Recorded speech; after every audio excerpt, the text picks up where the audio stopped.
तो आज की वीडियो में हम डिस्कस करेंगे कुछ important current affairs questions. Okay, so this video is going to be very important for you, so please watch it till end. So now let's start.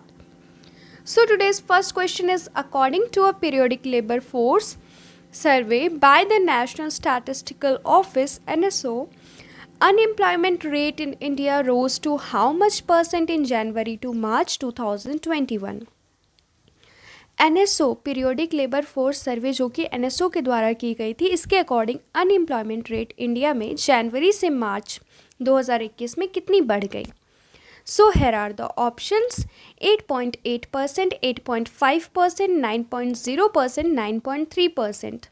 So here the correct answer is option number D. The urban unemployment rate has increased to 9.3% in January-March 2021 period from 9.1% in the year ago period, according to a periodic labor force survey by the NSO National Statistical Office. NSO के एक सर्वे के दौरान ये पता चला कि India के urban unemployment rate जो है वो 9.3% जनवरी मार्च 2021 में बढ़ गई है, और ये पिछले साल 9.1 थी और अभी ये अनएम्प्लॉयमेंट रेट 9.3% हो गई है.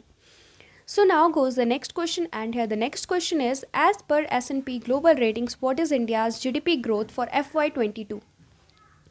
FY22 के लिए इंडिया की GDP ग्रोथ कितनी रही है? सो here are the options: 8.8%, 8.5%, 9.5%, 9.0%. So here the correct answer is option number C, 9.5%. S&P Global Ratings said in a note that it has kept India's economic growth forecast in the fiscal year to March 2022 unchanged at 9.5%, but raised its predictions for the subsequent year on broadening out of the recovery. S&P global rating के दौरान बताया गया कि India की जो economic growth forecast है वो fiscal year से मार्च 2022 में अनचेंज रखी गई, 9.5% रखी गई, बट प्रिडिक्शंस के अकॉर्डिंग ये आगे साल में और बढ़ने की उम्मीद की जा रही है. So now goes the next question, and the next question is, who was named UNESCO Goodwill Ambassador, becoming the first Japanese woman to hold this post? UNESCO goodwill ambassador कौन वुमेन बनी है जो कि जापान की first women है जो कि इस पोस्ट पे आई है, तो उनका नाम क्या है? So here are the options: Li Winglu, Xi Jinping, Xi Fua, Naomi Kawase. So here the correct answer is option number D, director Naomi Kawase. Director Naomi Kawase, winner of several Cannes Awards, was named UNESCO Goodwill Ambassador, becoming the first Japanese woman to hold this post, according to the permanent delegation of the Japan to the UN organization. Director Naomi Kawase जो कि winner है कुछ cans award की, जो कि UNESCO goodwill ambassador की बनी है, गुडविल एम्बेसडर बनी है, और ये पहली जापानीज वुमेन है जो कि ये पोस्ट पे आई है. ये परमानेंट डेलीगेशन जापान का यूएन ऑर्गेनाइजेशन के साथ किया गया, इसके अकॉर्डिंग ये गुडविल एम्बेसडर बनी है यूनेस्को की. So now goes the next question, and here the next question is, who is set to take over from Geoffrey Okamoto as the IMF number 2 official? IMF number 2 official के according किसे Geoffrey Okamoto को take over करने के लिए बनाया गया? So here are the options: Gita Gopinath, Indra Nooyi, Shweta Agarwal, Tanya Tyagi. So the correct answer is option number A. IMF International Monetary Fund Chief Economist Geeta Gopinath is set to take over from Geoffrey Okamoto as the institution's number 2 official. It is going to be a historic movement when International Monetary Fund IMF has the female at its first 2 leading positions.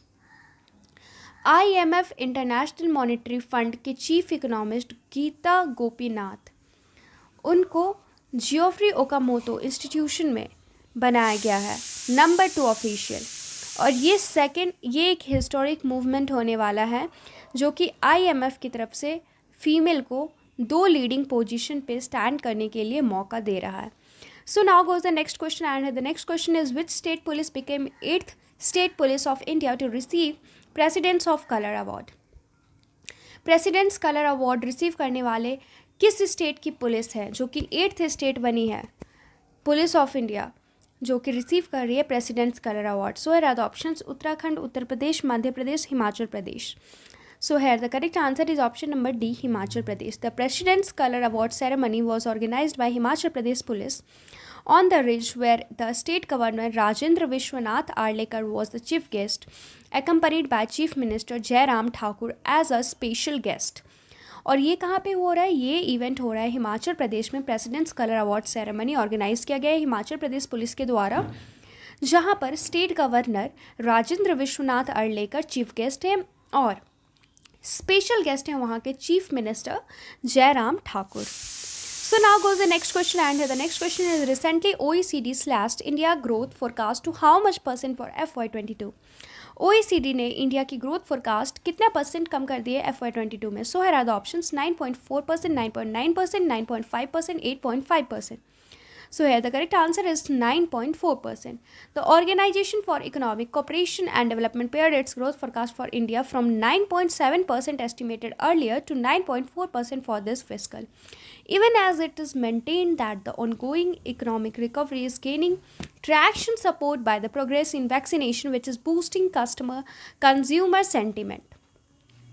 OECD organisation for economic cooperation and development की तरफ से growth forecast India की कितनी बताई गई है? 9.7 से 9.4% कर दी गई है, जो कि एक इकोनॉमिक रिकवरी जो कि वैक्सीनेशन के बाद से जो बूस्ट हो रहा है कंज्यूमर सेंटिमेंट, उसके अकॉर्डिंग ये बहुत ही सही है.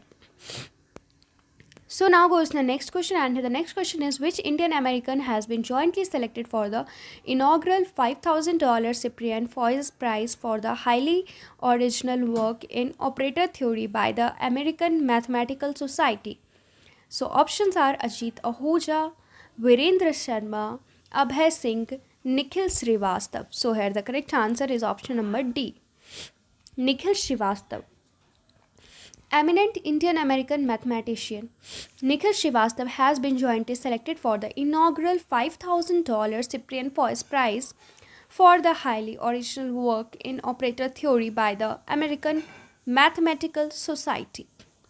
Eminent Indian American mathematician Nikhil Srivastav को सेलेक्ट किया गया है for the inaugural $5,000 Cyprian Foyce Prize के लिए, जो कि एक बहुत ही ओरिजिनल वर्क है ऑपरेटर थ्योरी में AMS सोसाइटी की तरफ से. ठीक है. So now goes the next question, and the next question is which country has been elected as the following chair of the group of 77 for the year 2022? किस देश को elect किया जाएगा as the chair of the group of 77 for the year 2022? So here are the options India, Pakistan, China, Sri Lanka. So here the correct answer is option number B, Pakistan. Pakistan has been elected as the following chair of group of 77 for the year 2022, with Islamabad promising an improvement agenda specializing in debt restructuring, concessional financing, local weather finance, and ending illicit monetary flows. So now goes the next question, and the next question is which country launched its first USD 6 billion cross-border BRI train with Laos? किस country ने launch किया first USD 6 billion cross border BRI train Laos के साथ? So here are the options Maldives, China, South Korea, North Korea.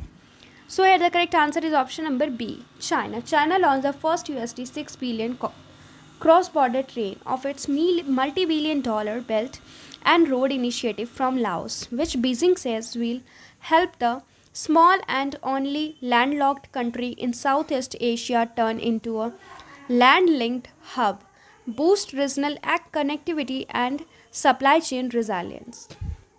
So now goes the next question, and the next question is as per government data, India reached how much % target of power from non-fossil fuel? Non-fossil fuel से India की target कितनी बढ़ गई है? So here are the options 40%, 42%, 45%, 51%. So where the correct answer is option number A, 40%.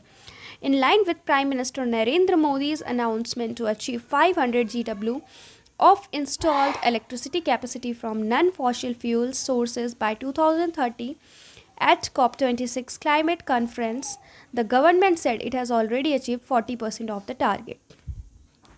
Prime minister Narendra Modi के announcement के according 500 GW achieve करने के लिए इंस्टॉल इलेक्ट्रिसिटी कैपेसिटी में नॉन फॉसिल फ्यूल सोर्सेज के द्वारा 2030 तक COP26 कितना अचीव करेगी, 40% टारगेट। तो आज के लिए दोस्तों इतना ही, फिर हम मिलते हैं नेक्स्ट वीडियो में, तब तक के लिए चैनल को सब्सक्राइब कर देना। Thank you.